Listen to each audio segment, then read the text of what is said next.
Oi, Povo Lindo, tudo bem? Eu sou a Daniele e o vídeo de hoje é uma entrevista que eu concedi ano passado, 2021, à Rádio Mirandela. Nele eu conto um pouquinho da trajetória do Busco Minha Família. Espero que vocês gostem.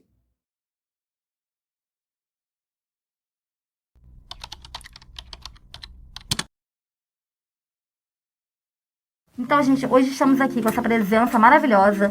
Eu falo isso de coração, por conhecer ela como ser humano, como profissional. Então, fiz questão de trazê-la aqui no programa. Tava só esperando uma brechinha pra trazer a Dani com a gente, pra poder falar um pouquinho desse trabalho tão bacana que ela faz. Pra quem não conhece a Daniele, gente, ela tem um grupo no Facebook, chama-se Busco Minha Família, Trabalho Voluntário, onde ela luta pela causa de pessoas desaparecidas. E depois ela vai explicar a vocês, desaparecido não é só quem sumiu não apareceu não, gente, tem muita coisa pra vocês entenderem. Esse grupo, Gil, ele tem mais de 40 mil pessoas. E ela praticamente administra sozinha o grupo, ela tem algumas ajudas, né, pra poder fazer o grupo fluir.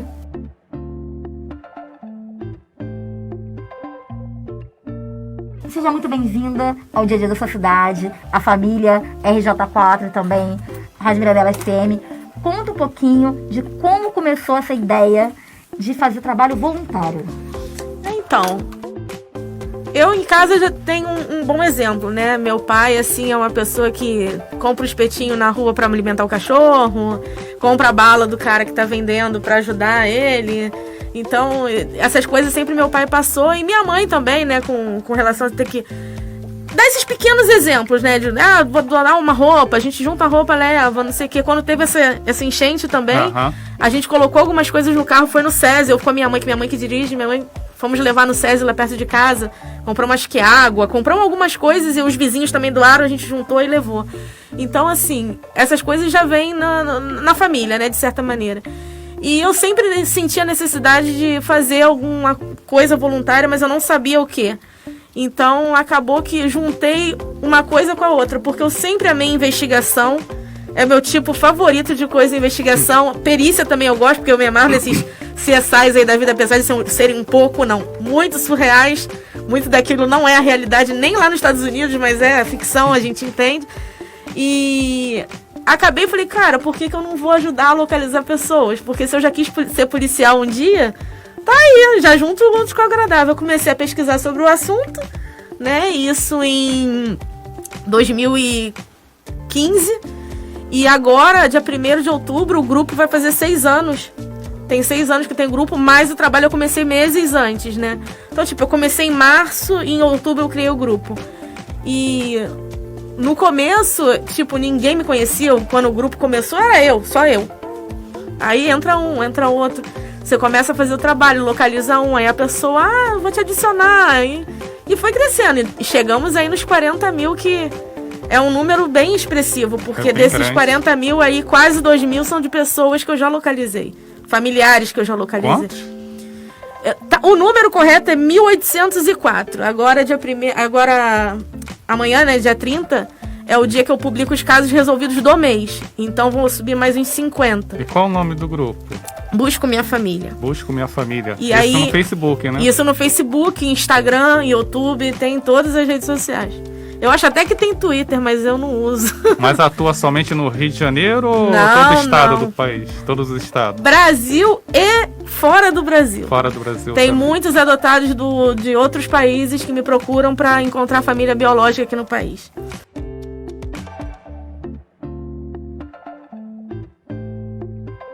A Sandra Moreno, né, ela conversando comigo, ela falou o seguinte, que existe uns embates que o pessoal que trabalha nessa parte aí de procura de pessoas desaparecidas, né, é a questão de que você às vezes vai numa área que ela é muito perigosa também, que é o tráfico de órgãos humanos, né?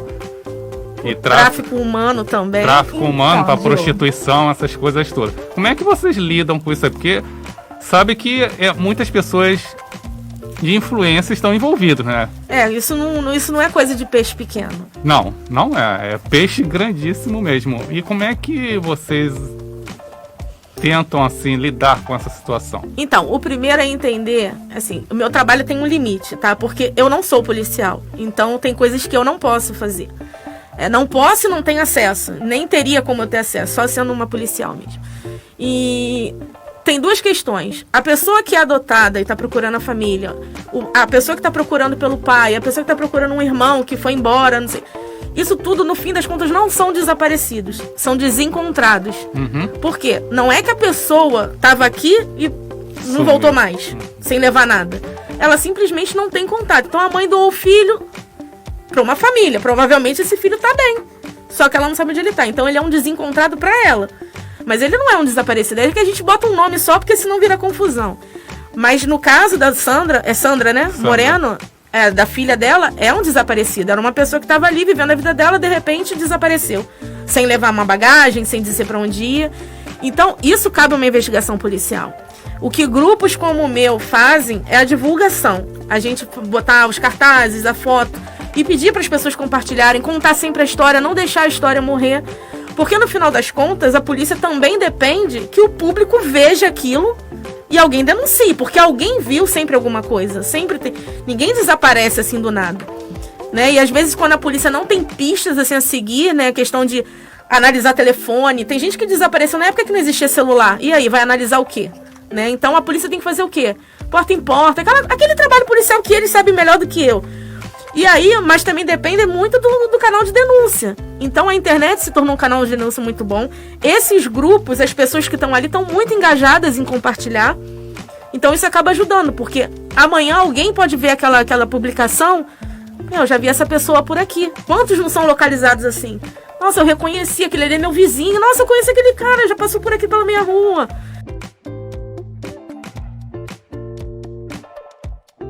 Tem uma perguntinha aqui da ouvinte Edneia Miranda perguntando: como seu coração aguenta tanta felicidade de reunir pessoas separadas há tanto tempo? Ai, cara, a Edneia não posso nem falar, porque o caso dela, toda vez eu conto o caso dela, acho que o povo já deve estar cansado de ouvir. Eu não conheço. Não conhece, imagina, né? Eu vou começar a contar, você vai dizer, conheço sim. A Edneia, ela, por exemplo, me procurou porque o pai dela, com 99 anos, tinha vontade de encontrar os irmãos. Ah, claro que eu conheço a história. Seu Edísio. Então, ele tinha 99 anos, há 80 anos ele não tinha contato. Ele foi embora com 19 anos, então tinha 80 anos que ele tinha contato com os irmãos. Então, e eram 20 irmãos contando com ele, e ele era o mais velho. Então ele calculava que estava todo mundo vivo, ele era o mais velho, né? E eu localizei algumas irmãs dele, localizei um irmão que infelizmente faleceu agora há pouco tempo. O primeiro irmão dele que eu localizei, que era o seu Eliezer. O seu Edísio, ele faleceu quase um ano depois que também foi localizado os irmãos, mas ele teve aquele um ano, né, pra pelo menos falar, ele não chegou aos 101. Mas eu fui no aniversário dele de 100 anos aqui em Mesquita, foi um barato, fui convidado. Eu lembro da foto. Então, assim, o coração tem que aguentar, cara. Ainda bem que eu não sou cardíaca, porque de tanta coisa que eu passo todo dia, leio história triste, aí daqui a pouco eu leio uma história alegre, e é muita emoção mesmo. Anteontem, ou antes de ontem, já não lembro nem qual foi o dia. É um adotado que foi um dos primeiros casos que eu li. Eu não tinha nem o grupo ainda. Eu peguei essa história em outro grupo, salvei, entrei em contato com o rapaz, eu quero ajudar, mas aí o rapaz não tinha muita informação, a gente perdeu o contato e tal. E há pouco tempo ele me mandou um e-mail: pô, lembra de mim, eu quero reativar o caso do meu irmão. Passei uma madrugada essa pesquisando e encontrei um adotado, entendeu? Achar um adotado é uma coisa muito legal. Porque às vezes é muito difícil, porque a família que doa a criança não sabe quem ficou direito. Às vezes não tem um sobrenome, e assim, devido aos dados dele e as ferramentas que eu tenho hoje, eu consegui localizar, e o melhor de tudo, o adotado sabia que era adotado, porque se não soubesse era um outro problema, eu não poderia falar: olha, você é adotado, deixa eu te falar. Não posso fazer isso, né? Mas foi legal porque ele, não, eu já sabia que eu era adotado, sim, eu fui comendo pelas beiras, né? Falei com outra pessoa que conhecia ele, me falou que sabia. E aí ele topou falar com a família, então já estão em contato. O irmão dele hoje até me mandou outra mensagem agradecendo, que é o Fábio. Pô, não, já tô em contato, minha mãe tá super feliz e tal. Então, assim, é um prazer danado. Aí num dia uma notícia triste, no outro é duas notícias alegres. Então o coração aguenta, assim. Vai aguentar. E Dani, qual foi o caso mais difícil que você teve em mãos? Ah, isso aí tem muito caso que é difícil. E são esses que dão mais prazer quando eu consigo. Quando eu não consigo, ainda vou voltar aqui, porque pra mim não tem caso impossível. Ela não desiste. Não desisto. Aí tem pessoas que confundem o não desistir com: mas já tem 3 anos que eu te mandei minha história. Eu falei assim, gente, caso não tem tempo. É um caso bem difícil. Foi de um rapaz, esse eu não posso nem citar o nome dele, lá de Brasília. Ele achava que era adotado e procurava a mãe biológica. Ele tinha o nome dela, ele achava que era adotado porque ele foi criado por uma família, mas os dados dele estavam todos no nome da mãe. E foi um rapaz que foi privado de comer, de estudar. Ele era esquelético aos 17 anos. E ele passava fome, ele comia resto de comida dentro da casa. Tinha festa na casa de Natal e tudo, ele ficava trancado num quarto, ele não podia participar. Apanhava muito, era todo marcado o corpo dele. E aí um dia ele entrou pro exército, aí que ele foi estudar, foi ter uma alimentação legal. Conheceu uma namorada, noivaram, casaram e começaram a vida deles bem, bem cedo. E ela me procurou pedindo ajuda. Ela é até advogada, ela me procurou pedindo ajuda, aí ela me contou a história dele, que eu chorei muito quando eu li, porque ele é todo tatuado para esconder as cicatrizes. E ela falou, as tatuagens do meu marido são para esconder as cicatrizes das surras. E agora há pouco tempo a gente descobriu que ele não foi adotado, nem de boca nem de nada, ele foi roubado da mãe. A pessoa que queria criar ele, que não criou, né, maltratou, pegou ele da mãe e foi embora para outro lugar. Então foi um sufoco, porque ele tinha os dados da mãe, mas eram nomes comuns, eu não conseguia achar essa mulher lá em Brasília. E a gente acabou conseguindo uma foto dela, né, de um caminho aí que a gente tomou, apareceu uma foto dela, ela me mandou essa foto. Eu fiz uma publicação em 2017, se eu não me engano, com a foto dessa mulher, procurando quem tivesse informação. Foi compartilhado em todos os grupos de Brasília e nada. Aí quando foi ano passado, 2020, né? Uma pessoa falou assim, eu conheço ela. Eu crio a outra filha dela, que ela não tem só esse filho, ela tem uma filha também. Só que ela já faleceu há 20 anos. Por isso que eu não achava, né? Tá morta. Morreu. E aí ela teve uma filha eu não sei se ela tem síndrome de Down ou se tem uma outra. Sim, é porque a mãe acho que ela é alcoólatra. E aí ela nasceu com aquela síndrome, né? Então, essa mulher era meia irmã dela por parte do pai. E conhecia a história dele todinha. E aí, pronto, foi feito contato. Ele pelo menos pôde conhecer a irmã, conhecer a história da mãe, saber que a mãe sempre procurou por ele e se entregou a bebida mesmo depois que ele foi levado. Então, assim, foi uma tragédia, né, no final. Mas, pelo menos acabou o problema dele não saber que era a mãe dele. Agora, é um caso que eu dependi das pessoas. Se as pessoas não tivessem compartilhado até chegar numa pessoa que conhecesse, talvez ainda fosse demorar mais ainda. No caso, o público-alvo de vocês é mais a questão de pessoas que foram adotadas. Não, tem de tudo. Muita gente que procura o pai, que pra mim a busca ainda é mais pesada do que dos adotados. Porque o adotado, quando o adotado diz eu quero encontrar minha família, ok. Primeiro que a lei ajuda, né? Tem coisas que só perante a justiça. Como desarquivar um processo de adoção e tudo, isso aí a pessoa pede na justiça, ela tem o direito. A lei tá a favor dela.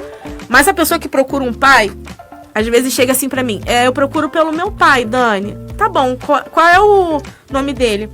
O nome dele é Antônio. E o apelido dele é Tonho. Gente, é sério. E aí, como é que você vai explicar pra pessoa que eu não tenho como pesquisar Antônio com apelido de Tonho? Porque todo Antônio Tunico, Tonho. Entendeu? Se fosse ainda um apelido diferente, então... como eu falo que não tem busca impossível, o que tu faz numa situação dessa? Divulgação.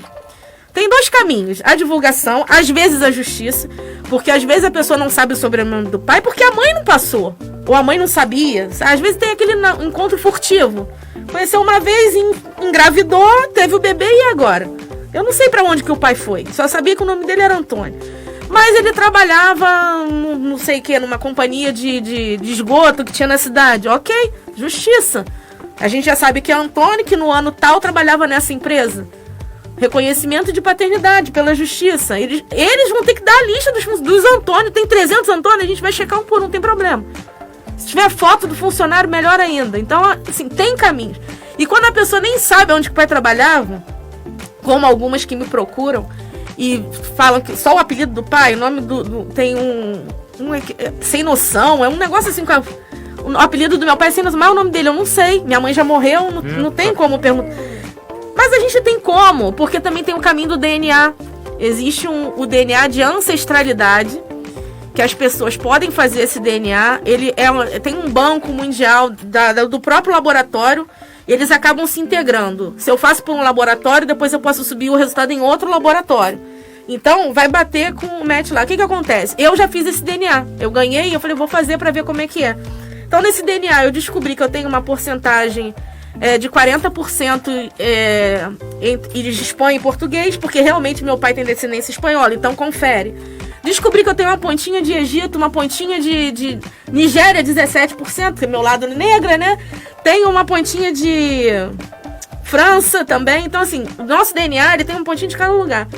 E se algum outro parente meu fizesse, por exemplo, um primo de terceiro grau fizesse, ia dar um match com a gente. Ia dizer lá, primo de terceiro grau, aproximadamente. Então, a pessoa que não sabe onde está a família dela, pro adotado, para quem procura o pai, fazer esse DNA, pode ser que alguém da família desse cara, ou a própria pessoa, já tenha feito também. Isso tem ajudado muitos adotados, porque quando as mães começam a fazer os filhos também, uma hora vai dar encontro, porque os dois lados estão fazendo. O pai já é um pouquinho mais complicado. Mas sempre dá para fazer o caminho do DNA.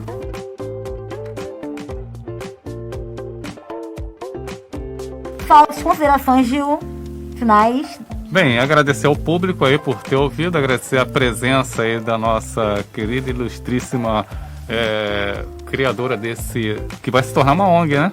Vai, em breve. Então, que possa prosseguir cada vez mais e que grandes planos dentro desse contexto venham surgir para que as pessoas sejam abençoadas com a sua dedicação. Obrigada. Dani, essas considerações finais e passa as redes sociais para quem quiser entrar no Busca Minha Família e também encontrar uma pessoa que não vê há muito tempo. Então, eu queria mandar aqui um beijo, um abraço para as pessoas que sempre compartilharam muito dentro do grupo, ajudaram muito, né? Que a gente caminha sozinho nessa. Que é a Amadá, minha amiga lá voluntária de São Paulo. Tiago Monteiro, que é o da Amizade Solidária, junto com a Jana, com o Tiago Tavares, com a Simone, com o Marrom. A Michelle, esposa do Marrom, também a gente está sempre se falando aí nessa questão de projetos do voluntariado, né? Porque eles lidam com pessoas que moram na rua e eu ajudo também para encontrar familiares deles quando é necessário. Para a Soraya Mel, que é a moderadora do meu grupo atualmente. Para Ana Pereira e para Letícia, que são a Letícia Oliveira, que são especialistas do grupo, agora tem isso no Facebook. E para Rose Daut, minha amiga também, que já foi moderadora do grupo, que tá morando na Itália agora, mas eu sei que tá ouvindo a gente aqui. Ai, se eu esqueci de alguém, vão me crucificar. A Raíssa também ajudou a gente. A Raíssa, essa hora não tá me ouvindo, que ela tá no trabalho, mas com certeza a Raíssa também. E assim, pra todo mundo lá do grupo, né, que tá sempre acompanhando, vou deixar o Tudo Nosso é Busco Minha Família. Então, no Instagram, no YouTube, no Facebook e também o e-mail, né, se alguém quiser mandar a sua história, buscominhafamilia@yahoo.com.br. E queria agradecer a vocês aqui da Rádio Mirandela, foi um prazer estar aqui. E agradecer a minha grande amiga Cris, porque sem ela eu não estaria aqui. E foi maravilhoso.